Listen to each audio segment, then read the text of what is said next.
Hello, I'm Commander Wiggy B, and welcome to Elite Dangerous version 2.3. This is the second video in my PvE Piracy series. If you missed the introduction to Piracy, you should find a link on the screen now. In this video, I'm going to show you how to pirate low temperature diamonds in secure systems, even high security systems, without picking up a bounty. I'll also show you how to identify the best candidate systems close to your base. With these tips, you will be able to significantly increase your cash per hour, while also adding some interesting new game mechanics into the mix. Before we go on, I'm playing using Horizon's expansion on Xbox One, but don't worry, the tips I'm going to describe are applicable to all platforms and to the base version of the game. In my Piracy intro video, I concentrated exclusively on piracy in anarchy systems, as this is the simplest method. It also helped keep the video to a sensible length. Unfortunately, there are a limited number of agricultural anarchies.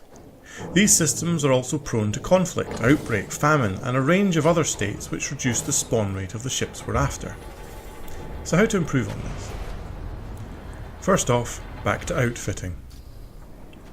The techniques we will be using require a wake scanner, so make sure you have one fitted. I would also recommend a manifest scanner, just to be certain that you're hunting a ship worth catching. Both can be D-rated, as keeping up with mining ships isn't hard, so the increased range and power draw of higher spec modules isn't worthwhile. If you have Horizons, I would also engineer the modules for lightweight if you can. This will maximise your jump range and combat agility. Okay, straight into the basics of the method. The ships we're looking for spawn in all agricultural systems, not just anarchies. However, trying to steal from them results in a bounty and unwanted attention from the local constabulary. Interdiction, however, does not. All you get for this is a small fine. Once the ship drops out of Supercruise, run a manifest scan to ensure that it actually has diamonds.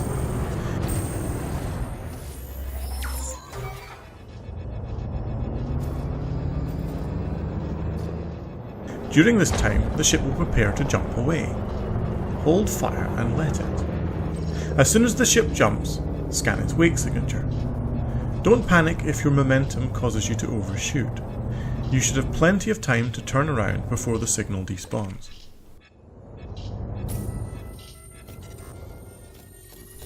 Once the scan is complete, simply wait for your FSD to finish its cooldown cycle and then initiate your own jump. The target system will be automatically populated by the wake scanner. It is very important that you do not select the new system manually. If you do, you will lose track of your prey.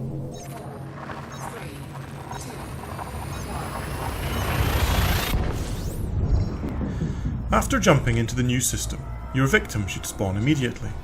Select the ship and interdict it again as quickly as you can. Don't worry if the ship heads off into deep space and it takes a while to chase it down. Be patient, you will eventually catch up to it. Occasionally you will find that the target tries to evade you by dropping out of Supercruise close to the star, as in this case. If that happens, select the low wake signal, set your speed to the middle of the blue and navigate into range. Be careful, if you pass too close to the star, you will emergency drop and the chase will be lost. Once you have the ship in normal space for a second time, check out its crime status. If its status reads lawless, then you are either in an anarchy or an unpopulated system. Either way, you are good to attack, disable and loot without fear of bounty or interference. If the ship's status reads clean, then the system is populated and the rule of law is enforced. The local police will therefore take a dim view of aggressive behaviour. Simply let the ship jump out again and repeat the chase until you end up in a suitable location. This first example was a best case result. One jump and then I was good to fill my boots. It isn't always this easy.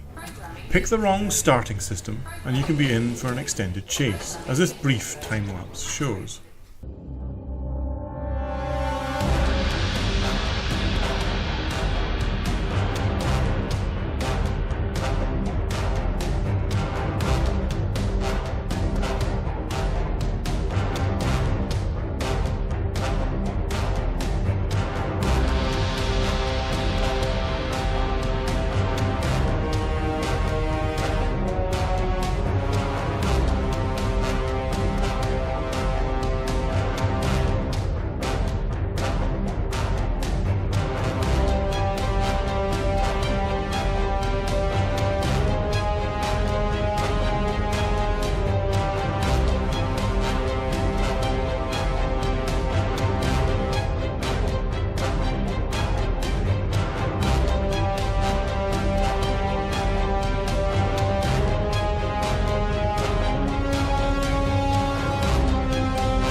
So that was an entertaining 10 jumps and 23 minutes of chasing. Good fun, but not a particularly efficient use of time if you're looking for cash. Here's how to avoid this. The original starting system for that clip was Bandjigali. On the surface, this looks to be a good candidate. It has an agricultural economy, a high population, several stations and a black market. It also has a reasonable demand for diamonds, so you can sell your loot afterwards. The problem isn't the system, it's the neighbourhood. Using the eddb.io website's Systems tab, it's easy to see what I mean. By placing Bandjigali as the reference system, selecting No to only populated systems, and leaving everything else blank, we can get a list of the closest 50 systems, both populated and unpopulated. As we are accessing the entire database with this type of query, the results often take several minutes to arrive. As you can see, the ratio of populated systems to unpopulated systems is extremely unfavourable. Diamond mining T9s usually jump somewhere up to 9 light years, T7s up to 11 light years, and T6s a bit further. A T9 is therefore guaranteed to jump into a populated system if it starts in Bandjigali, as there are no unpopulated systems within 10 light years. A T7 has a 5 in 7 chance. If the first jump is towards the centre of the bubble, then things will only get worse from then on. EDDB is the solution here once again. To find good quality target systems, I would recommend running the following System tab query. Only populated systems, yes. Allegiance, independent. I'll talk about this later. Primary economy, agriculture obviously. Station filter should be set to having orbital, as we want somewhere to land easily. Reference system should be your home system, in my case Netto. And finally, state should be set to boom, as this increases the number of ships that spawn.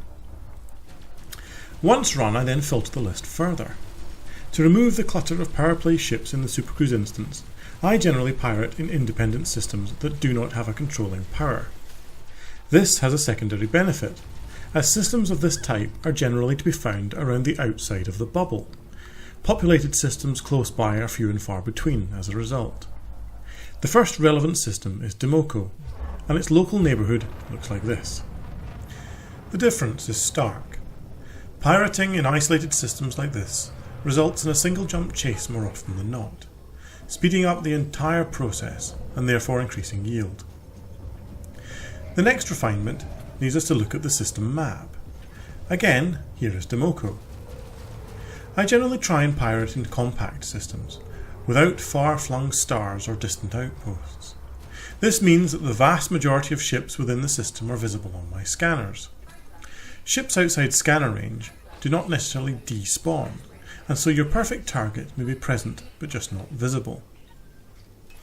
I also like to look for systems with as many asteroid belts and rings as possible. These also seem to improve spawn rates. Dimoco does fall down a bit here, as it only has one belt. LTT 15225, however, is the star of the group. A recent piracy session here netted 7 Lacons with a mean Supercruise wait time of 4 minutes and 20 seconds. The average diamond haul was 130 tons per ship. The longest chase was 2 jumps. I should point out at this point that the best systems will change over time, as factions move in and out of boom. Keep running the initial search regularly, and build up a stock of bookmarked systems, so that you can always find somewhere good to hunt. If you want to stay pirating in anarchies, then simply set the government to anarchies in the original search. This will yield a very short but potentially high profit list of systems. Again, the results will change with time, so do run the query for yourself. That's all for this video. I hope you found it useful. If you did, please do leave a like and a comment. If you hated it, please let me know why. Constructive criticism will be gratefully received. In my next few videos, I'm going to be focusing on lower cost ships, alternative locations to pirate, and on pirate missions. I hope to see you then. 07 Commanders, Wiggy be out.